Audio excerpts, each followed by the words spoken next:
peut-être autre chose.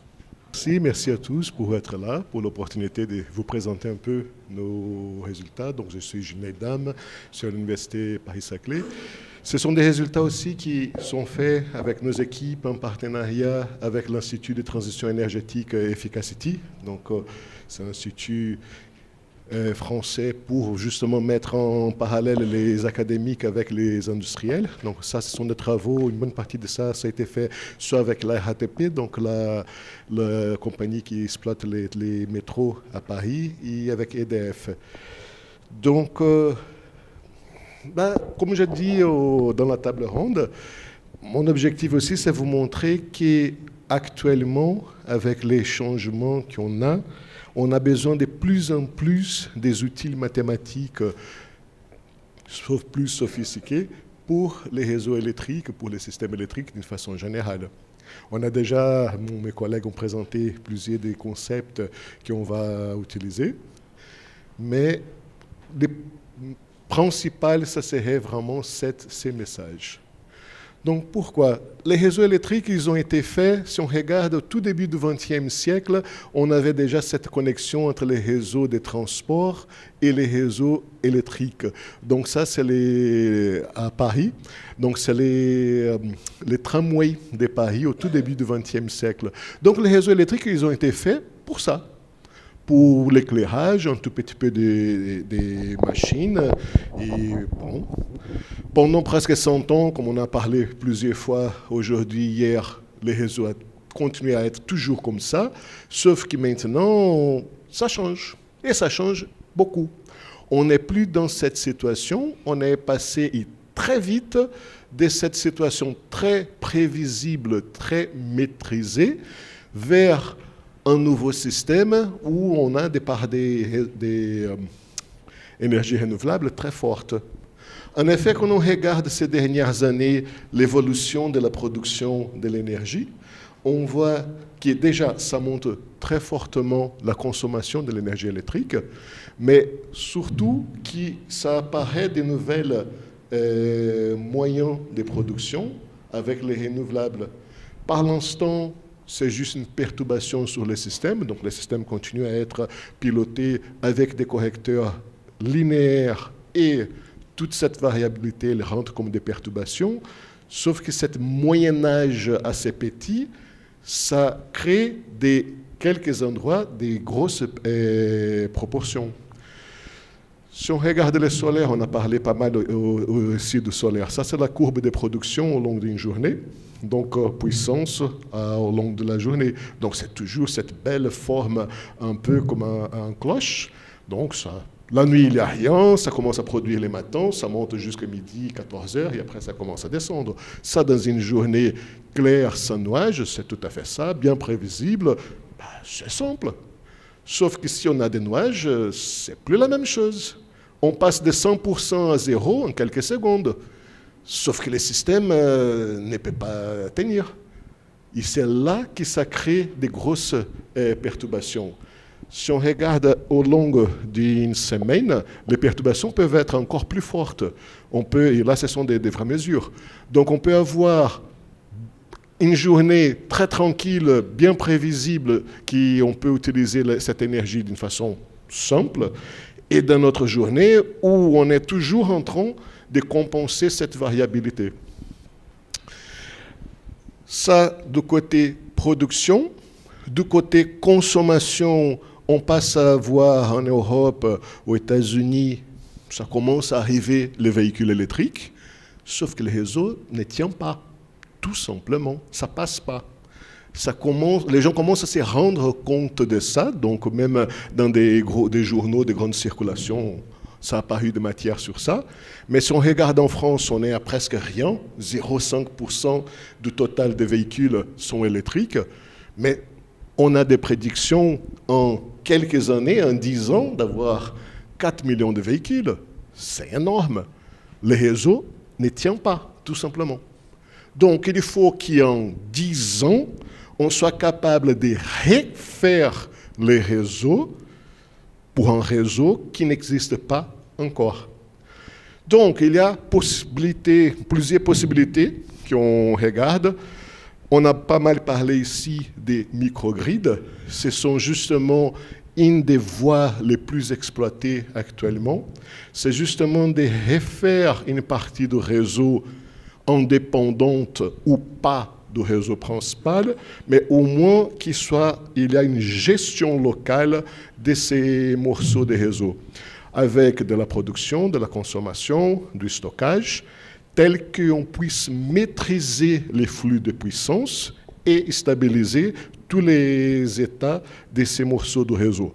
Autant qu'il est connecté au réseau principal, une moitié des états sont déjà stabilisés par ces puits sans fond qui sont les réseaux principaux. On a besoin de stabiliser les autres. Au pas que si on est déconnecté, donc en mode îloté, c'est à nous de tout stabiliser de ces réseaux. C'est très utilisé pour des réseaux îlotés, comme notre collègue a présenté, les deux personnes avant moi. Oui, donc déjà, ça c'est une des possibilités. Au niveau urbain, on peut l'utiliser pour l'autoconsommation ou pour la gestion, pour cette intégration de l'énergie renouvelable et de véhicules électriques. Dans notre cas à Paris, on a regardé, donc déjà on travaillait sur ces microgrids pour la gestion de l'énergie renouvelable avec du stockage et recharge de véhicules électriques. Et en travaillant avec la RATP, donc la gestionnaire des métros, on avait une question, tiens, et est-ce que vous pourriez aussi exécuter une récupération d'énergie de freinage? Donc l'énergie de freinage des métros, tramways, trains, ce sont des réseaux en courant continu. Quand la machine est en train d'accélérer, elle tire de la puissance, donc la tension, elle baisse très fortement. Et quand elle freine, c'est un freinage électromécanique, on va lancer de l'énergie vers les réseaux, la tension va beaucoup monter. Donc il y a des fluctuations sur les réseaux qui sont très fortes. Est-ce que nous, on pourrait utiliser les microgrids qu'on était déjà en train de travailler avec eux pour être capable d'absorber ça? Si le solaire, c'est une grosse variation, là, on parle d'une variation, mais énorme. On parle de donc 1 mégawatt, presque c'est la puissance totale du réseau pendant 20 secondes. Donc, chaque fois qu'on est en train de freiner, on est en train de lancer ces bursts de puissance vers les réseaux principaux. Donc ça, c'est notre objectif. Au long de la journée, on a un grand nombre, donc chaque fois qu'un métro, tramway, train freine, on a ces bursts de puissance. Comment donc absorber cette énergie sur notre réseau? Donc, déjà, si on va faire un summary de notre problème, on a un nouvel réseau basé sur l'électronique de puissance qui crée des problèmes. Une des solutions possibles, ce sont les microgrids. Et dans notre cas, on est en train de travailler avec des microgrids à courant continu. On n'aura pas le temps de rentrer en détail pourquoi, mais c'est ça surtout qu'on est en train d'utiliser, notamment parce que ces éléments sont en DC. Et on voudrait faire l'intégration des énergies renouvelables et des énergies provenant du réseau de transport. Donc, les techniques standards linéaires ne sont pas capables déjà de tenir avec la variabilité de l'énergie renouvelable, avec des bursts de puissance aussi forts. Là, ce n'est même pas question d'essayer. À quoi ça ressemble notre système? Donc, nous avons ce qu'on appelle des convertisseurs de puissance. Chacun de ces convertisseurs, donc il y a différentes technologies des convertisseurs, va relier les éléments de notre réseau, PV, batterie, supercapaciteur, et tram, véhicule électrique, à un réseau principal. Je vais passer un peu plus vite là, on a fallu raccourcir. Donc, chacun de ces convertisseurs, c'est un système non linéaire. Il y a différents types de convertisseurs. Chacun va avoir un modèle un peu différent. Ceux ici, ils sont plutôt bilinéaires que non linéaires, parce qu'on a la multiplication des états fois commande, et état fois commande, et la commande qui rentre en deux états en même temps. Donc, ce n'est pas si simple que ça. Normalement, une bonne partie de ces convertisseurs sont aussi dans minimum phase. Ça dépend de qu'est-ce que vous voulez commander de votre système. D'autres états vont devenir instables. Donc, il y a différentes façons d'attaquer, soit par commande bilinéaire, soit par commande par passivité. Nous, on a utilisé quelques techniques. Je vais présenter rapidement juste ce qu'on a fait en utilisant des techniques de singular perturbation, donc la perturbation singulière, donc en utilisant différentes échelles de temps. Donc chacun de ces convertisseurs va avoir une référence pour, ça dépend de qu'est-ce qu'on veut faire. Donc pour le cas de la batterie, elle doit assurer le power flow, donc on va avoir une référence pour une onde de courant. Pour les PV, on a parlé aujourd'hui un peu plus tôt, ce qu'on appelle les MPPT, ça va nous donner une référence pour une détention.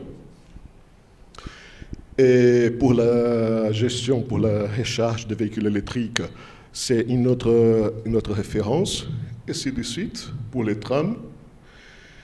Et finalement, on arrive au supercapaciteur qui, lui, va maintenir les réseaux. Les réseaux, ça va être la dernière équation, qui, pour être stabilisé à sa référence, on va utiliser un des états, donc la sortie de ces convertisseurs ici, qui va venir stabiliser cette partie. Comment on fait? Donc, si on prend l'exemple du convertisseur du tramway, on va considérer qu'il est possible, avec la commande, de déconnecter deux dynamiques dans ce système. Elles ne sont pas déconnectées, elles n'ont pas des timescales différentes. Nous, on suppose qu'avec la commande, je pourrais créer une séparation temporelle. Donc, je suppose qu'avec cette commande U, je pourrais faire un des états VC14 avoir une dynamique à une échelle de temps et créer une autre échelle de temps pour les autres deux états. Mais ça, ce n'est pas naturel, il n'existe pas cette séparation. Ça va être créé par la commande.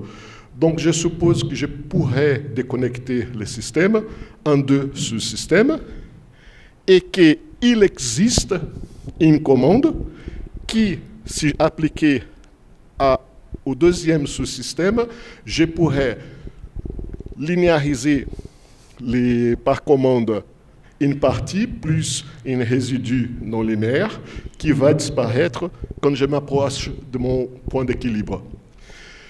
À ce moment-là, évidemment, l'élément A, le paramètre A va donner ce taux de convergence. Et donc, je peux design cette commande de cette façon. À partir du moment que j'arrive à faire cette nouvelle dynamique, je suis maintenant dans la structure des standards de singular perturbation. Je peux donc utiliser la commande déjà dans les manifolds final et les remplacer dans le premier sous-système pour avoir le boundary layer model. Donc j'ai un modèle simplifié pour l'autre sous-système qui, lui, maintenant, il aura la référence pour le deuxième état, la commande pour ces sous-systèmes. En faisant ça, je suppose que c'est possible maintenant, avec Subation, pour avoir ces modèles simplifiés. Même si je suis capable de faire la stabilisation de ces systèmes, ces résultats ne seront pas plus globaux. Il sera valable dans une région qu'on peut calculer avec une fonction de Lyapunov, mais qui va dépendre justement de la différence d'échelle de temps imposée, qui vont être données par les design parameters A et B que j'ai utilisés pour ma commande. Donc, ça veut dire que la commande est en train de créer cette situation de singular perturbation qui me simplifie. Or, cette technique qu'on a fait, ça a été inspiré justement de ce que les ingénieurs des systèmes électriques font depuis très longtemps, qui c'est dessiner une boucle interne pour les courants et utiliser cette commande ensuite pour contrôler la tension Ils le font ça instinctivement, ils savent que ça marche. Et là, on a formalisé cette pratique, maintenant avec un résultat formel. Donc, je vais sauter ça. On a donc juste développé par Singular Perturbation Feedback Linearization la commande. Et le seul problème, c'est que quand on vient à la fonction Lyapunov qui va faire la connexion de tous les réseaux, on va l'utiliser, donc, la sortie dans des convertisseurs pour les stabiliser. Mais en faisant ça, nous n'arrivons pas à avoir stabilité asymptotique. Tout qu'on arrive à voir, c'est input to state stability like Lyapunov function. Donc, on assure qu'on va converger vers une région, donc on sera ultimately bounded autour du point d'équilibre, et on peut computer quelle est cette région, et comme on a des restrictions technologiques, on doit être à plus ou moins 5% de variation, avec les design parameters, on arrive à respecter cette région. Donc, bon, je passe, donc ce sont juste des simulations. La session de simulation, nous se montrons de mettre en œuvre sur une station du métro parisien ces résultats. Donc voilà, comme conclusion, les commandes actuelles ne sont pas capables de tenir la grosse variabilité qu'on a sur des réseaux électriques, en particulier sur les microgrids. Nous avons donc proposé une stratégie de commande formelle par non linéaire, par Singular Perturbation Feedback Linearization, qui nous permet de stabiliser tous les systèmes vis-à-vis des très grosses perturbations, autant d'énergie renouvelable que dans le cas de système de freinage. Ces commandes donc, a résolu aussi les problèmes des non-minimum phase, donc on n'a pas pu rentrer dans les détails, mais ça rentre dans le développement de la commande. Et nous arrivons à prouver la stabilité par un ISS-like Lyapunov function. Donc, merci pour l'attention. Merci.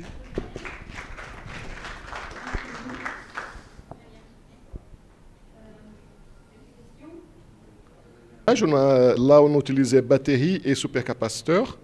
Les supercapaciteurs, d'un côté, pour augmenter la vie de la batterie, et l'autre, c'est qu'on avait un burst de puissance tellement fort, donc on parle là de burst de puissance d'un mégawatt. Donc pour un réseau de moins 2 MW, 3 MW. Donc c'est vraiment une partie très conséquente de la puissance. Et on a envisagé là de commencer à essayer aussi avec des pays combustibles pour un stockage de plus long terme. Et on a au-dessus de tout ça une commande optimale qui va justement faire cette gestion des différents stockages et une maximisation de l'utilisation des énergies renouvelables. Mais cette partie-là, je n'ai pas présenté. Là, j'ai concentré vraiment sur cette partie de l'stabilisation parce que si on met des pays, il y a des variations très petites du réseau, ça tient. Mais dès qu'on commence à avoir des grosses variations, donc si c'est photovoltaïque par exemple, il est capable de fournir complètement les réseaux, ou dans ces cas extrêmes avec ces énergies de freinage, le pays ne tient plus. Et c'est là qu'il a fallu développer la commande non linéaire, qui là, on assure à genre plus ou moins 2%. Derrière, on doit être limité à plus ou moins 5% des variations de tension.